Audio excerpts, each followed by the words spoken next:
السلام علیکم ورحمۃ اللہ وبرکاتہ۔ وعلیکم السلام ورحمۃ اللہ وبرکاتہ۔ ارے ایاز بھائی کیا بات ہے، بہت غصے میں اور بے چین نظر آ رہے ہو۔ ابھی حضرت یہ غصہ اور بے چینی اور پریشانی سب آپ مولویوں کی وجہ سے ہو رہی ہے۔ ہم مولویوں کی وجہ سے ہو رہی ہے، کیا تمہارا دماغ تو خراب نہیں ہو گیا؟ ابھی حضرت میرے سارے ہوش حواس قائم ہیں، میں کوئی پاگل خانے سے نہیں آ رہا ہوں بلکہ اپنی دکان سے آ رہا ہوں۔ ارے میرے بھائی کیا ہوا؟ کیا دکان کی چوری ہو گئی یا کسی سے جھگڑا ہو گیا؟ ابھی حضرت نہ تو کسی سے جھگڑا ہوا نہ دکان کی چوری ہوئی۔ پھر آپ اس قدر پریشان کیوں ہو؟ ابھی حضرت آپ لوگ کہتے ہو کہ کسی کو دھوکہ مت دو، بےمانی مت کرو، ہمیشہ سچ بولو، رات پالنے پورا تال کر دو، ڈنڈی مت مارو، اپنے سامان کو زیادہ نفے سے مت فروخت کرو۔ تو آپ کو اس سے پریشانی کیا ہے؟ یہ تو اچھی بات ہے، ہر مذہب کے ماننے والے ان باتوں کو پسند کرتے ہیں۔ معاشرہ کے اچھے لوگ ایسے باتوں اور ایسے معاملوں کو چاہتے ہیں۔ لیکن حضرت میری سنیے، آج کا ماحول اور آج کی تجارت یہ کہتی ہے عقل مند وہ ہے جو اپنا سامان زیادہ سے زیادہ قیمت پر فروخت کر دے اور دوسروں سے کم داموں پر خریدے۔ اب یہ بیچنا اور خریدنا چاہے دھوکہ ہو، جھوٹ بول کر ہو، کم تال کرو، تجارتی میدان میں رحم نام کی چیز نہیں۔ سچ بولنے والے کے بچے آج کے زمانے میں بھوکے مر جائیں گے۔ حضرت سنا میری بات کو آپ نے؟ میں نے آپ کی بات بہت غور سے سنا، لیکن لگتا ہے کہ آپ کا دماغ خراب ہو گیا۔ ابھی حضرت مجھے آپ سے ایسی ہی امید تھی کہ فوراً آپ یا تو مجھے اس بات پر فتویٰ دیں گے کہ تیرا ایمان خراب ہو گیا، پھر کہیں گے تو پاگل ہو گیا۔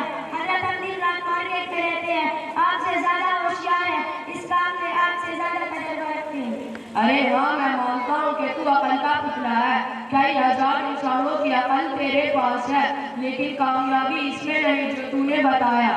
کامیابی اور مکمل کامیابی اس طریقے میں ہے جو آج سے 1400 سال پہلے ہمارے آقا حضرت محمد صلی اللہ علیہ وسلم نے ہم کو بتایا۔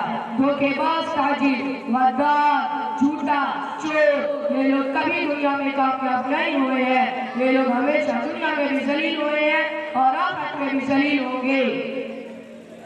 اچھا ٹھیک ہے، تجارت کے سلسلے میں آپ کی بات تسلیم کر لیتا ہوں، لیکن آج کا معاشرہ یہ کہتا ہے ایک کی دو سناؤ بلکہ ایک کی 100 سناؤ تاکہ کوئی مائی کا لال ہمت نہ کر سکے، اور اس قدر زبان کو بدتمیز بناؤ کہ تمہارے خلاف کوئی اٹھ نہ سکے، اگر کوئی اٹھے تو اس کی ایسی خبر لو کہ نفرت اور ہمت نہ کر سکے اور پورا محلہ اور پورا شہر دیکھ کر بھیگی بلی بن جائے۔ یہ آج کا معاشرہ بولتا ہے، اس طرح اگر رہو گے تو سر اٹھا کر جی سکو گے، تمہاری سوچ ہی الٹی ہے۔ نہیں میرے محترم نہیں، ہمارے نبی صلی اللہ علیہ وسلم کی سیرت سے یہ سبق نہیں ملتی اور آپ کی سیرت یہ سبق نہیں دیتی، اور نہ ہی اس سے کامیابی مل سکتی ہے۔ لوگ بھلے ہی درندگی سے ڈر جائے، یہ الگ بات ہے، ذرا سیرت کا مطالعہ کیجیے۔ مکہ مکرمہ کی 13 سال کی 4500 دنوں تک یہی عمل چلتا رہا۔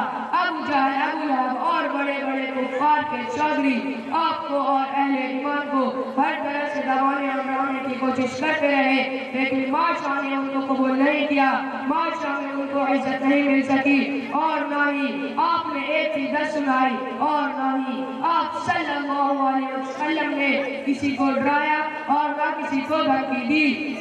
لوگوں نے اچھائی اور شرافت کو قبول کیا اور ایسے دل سے قبول کیا جس کی مثال دنیا ہمیشہ نہیں کر سکی اور نہ کر سکتی ہے۔ آیا آپ کے سمجھ شریف میں؟ جی ہاں، بات تو کچھ سمجھ میں آ رہی ہے۔ ارے میرے بھائی، حضور کے سیرت کا مطالعہ کرو، دین کی کتابیں پڑھو، یاد رکھو گندگی کبھی بھی گندگی سے پاک نہیں ہو سکتی۔ پیشاب کپڑے پر لگ جائے تو پاک پانی سے صاف ہوگی، نہ کہ پیشاب سے، سمجھے کہ نہیں؟ ہاں مولانا صاحب، سمجھ گیا، میں اتنا بھی نہ سمجھ نہیں کہ اتنی آسان مثال نہ سمجھ سکوں۔ آپ کے بات کا خلاصہ یہ ہے کہ دنیا کی کامیابی جھوٹ، دھوکے، دغاباز، دادا گیری سے ملتی ہے۔ یہ بات بالکل غلط ہے، سراسر غلط ہے۔